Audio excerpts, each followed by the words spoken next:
Story 1. Something was walking around my tent. I thought it was just the wind at first. That's what I told myself when I heard the first sound. A soft shift outside the tent. Not loud, not sudden, just enough to wake me up.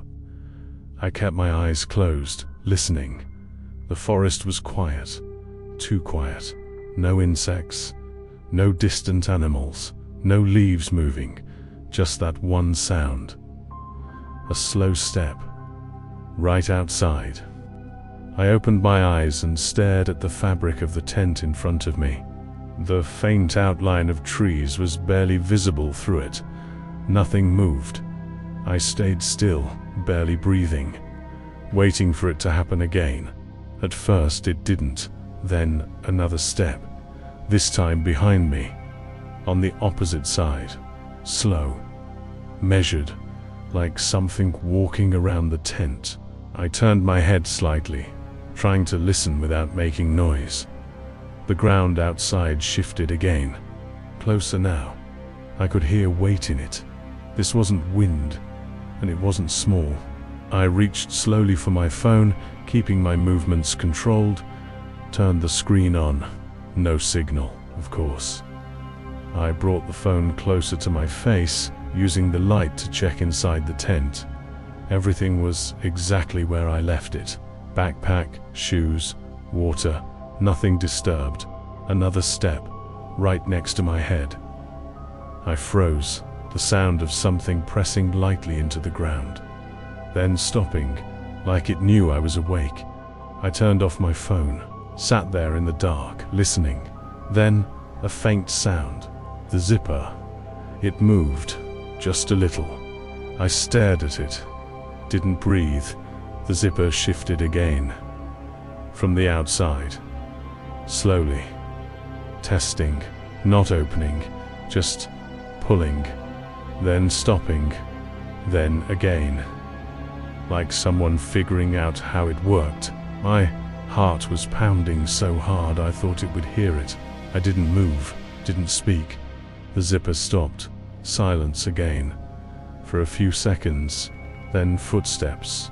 Walking away, I stayed there, counting seconds. 10, 20, 30, nothing. I reached slowly toward the flashlight next to me. Grabbed it, waited, then turned it on. I aimed it toward the tent wall. Nothing. I hesitated, then slowly crawled forward and opened the zipper. Just a little. Enough to see outside. The beam of the flashlight cut through the trees.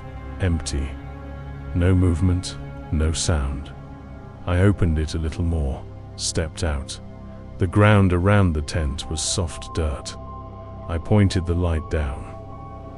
Footprints. But they didn't make sense. They circled the tent. Over and over. But there was no clear shape, just pressure, like something heavy had walked there, but without feet. I stepped back instinctively. The forest felt wrong, like it was waiting. Then I heard it again, behind me, inside the tent. A shift, soft. I turned too fast. The tent moved slightly, like something had just shifted inside it. I rushed forward and pulled the zipper open completely. Nothing there, but my backpack was on the other side. It had been near the door. Now it was at the back. I stared at it, trying to understand. Then, another sound. Right next to me. A step. I turned. Too slow. Something moved past me.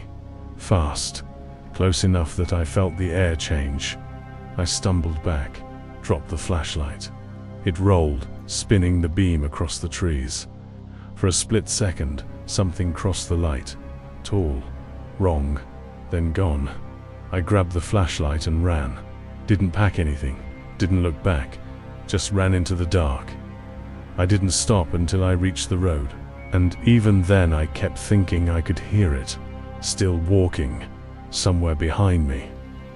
Story 2. Something was inside the cave. With me, the cave wasn't on the map. That should have been enough reason to turn around. But I didn't. It was just off the trail, hidden behind a slope of rock and trees. Narrow opening, easy to miss. I almost walked past it, but I saw something inside. A faint reflection, like light bouncing off something deeper in the cave.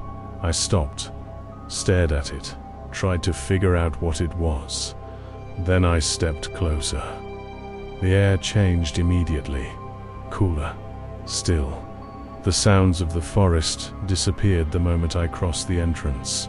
I turned on my flashlight and stepped inside.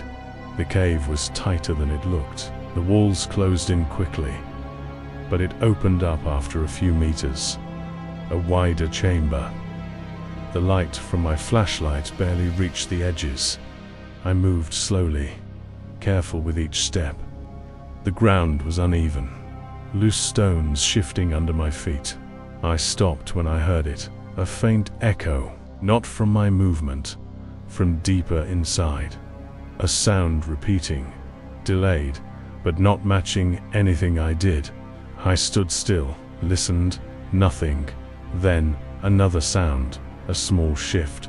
From further in, I pointed the flashlight forward. Nothing there, just rock, darkness. I took a few more steps. The cave narrowed again, the ceiling lower, the air heavier. Then I heard it again, behind me this time. A soft movement. I turned quickly. The entrance was still visible, but it looked further away. I knew I hadn't gone that far. I stepped back toward it. The ground shifted under my foot. A rock rolled. The sound echoed deeper into the cave. And something answered. A movement, not echo. Something reacting. I froze. Then I heard it, closer, from the direction I had just been. A slow drag, like something moving along the wall. I turned back toward the deeper part of the cave. The light shook slightly in my hand. Nothing visible, but the sound was there. I took a step back, then another. Then the light flickered. Once, then again. I hit the side of the flashlight. It stabilized, but weaker now, dimmer. The cave felt tighter, smaller, like it was closing in. Then, a sound right next to me, a breath. I spun around. The beam cut across the wall, and for a split second, something was there, close, too close, pressed against the rock, then gone. I stumbled backward, hit the wall. The flashlight slipped, fell. The light rolled, spinning, and in the rotating beam, something moved, low, fast, not human. I grabbed the flashlight and ran, toward the entrance, but it wasn't where it should have been. The tunnel curved differently. The walls didn't match what I remembered. I turned again, wrong direction. Then something moved behind me, fast, closing distance. I ran harder, slipped, caught myself, kept moving. The light flickered again, almost died. Then I saw it, the entrance. I ran toward it. As I got close, something hit the wall behind me, hard, like it had just missed me. I didn't stop. I got out, fell onto the ground outside, rolled away from the entrance, and just lay there, breathing. I didn't go back, but later, when I checked the photos on my phone, there was one I didn't take. A picture from inside the cave, looking back toward the entrance, and something standing there, watching. Story 3. I couldn't leave the trail. I knew I had taken that turn before. That was the problem. I had passed the same tree 3 times, same broken branch, same marking on the bark. At first I thought I was just tired. The trail wasn't well marked. It was easy to miss a turn. So I stopped, checked my phone. No signal. Opened the map. It didn't load. I turned in a slow circle, trying to get my bearings. Everything looked the same. Trees, path, shadows. I picked a direction, started walking. 10 minutes passed. Then I saw it again, the same tree, same broken branch, same marking. I stopped. This time I walked up to it, touched it, just to be sure. It was real. I looked behind me. The path stretched back the way I came, or at least it should have. But it didn't look right. The spacing felt wrong, like it wasn't the same path anymore. I turned around again, started walking faster, this time paying attention to everything. Steps, turns, landmarks, but it didn't matter. After a while I saw it again, the same tree. I felt something shift inside me. That moment where confusion turns into fear.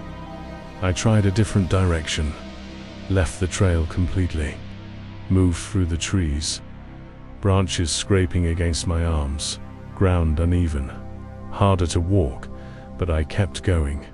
I didn't stop until I reached the trail, the same one, right in front of the same tree. My breathing got heavier. I turned again, walked back the other way.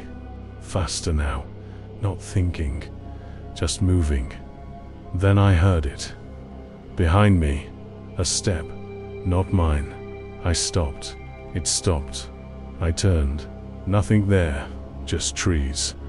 But I knew I heard it. I kept walking, slower now, more careful. Another step, closer this time, matching me. I turned again. Nothing. But the feeling was there. I wasn't alone anymore. I started moving faster. The steps behind me matched. Then they got closer. Not matching anymore. Closing distance. I broke into a run. Branches hitting my face. Feet slipping. Breathing loud. The steps behind me were faster now. Heavier. Right behind me. I could hear it clearly. I didn't look back. I couldn't. I just ran. Then I saw it. The trail opening. Different this time. Wider. Clear. I ran toward it. Didn't slow down. Didn't stop. The moment I crossed onto it, the sound behind me stopped. Completely. I slowed down slowly. Turned. Nothing there. Just trees. But something felt wrong. I looked down. At the ground. Footprints. Mine. And another set. Right behind them. Perfectly aligned. I followed them with my eyes. They didn't stop at the trail. They kept going. Forward. Ahead of me, like whatever had been chasing me was now in front.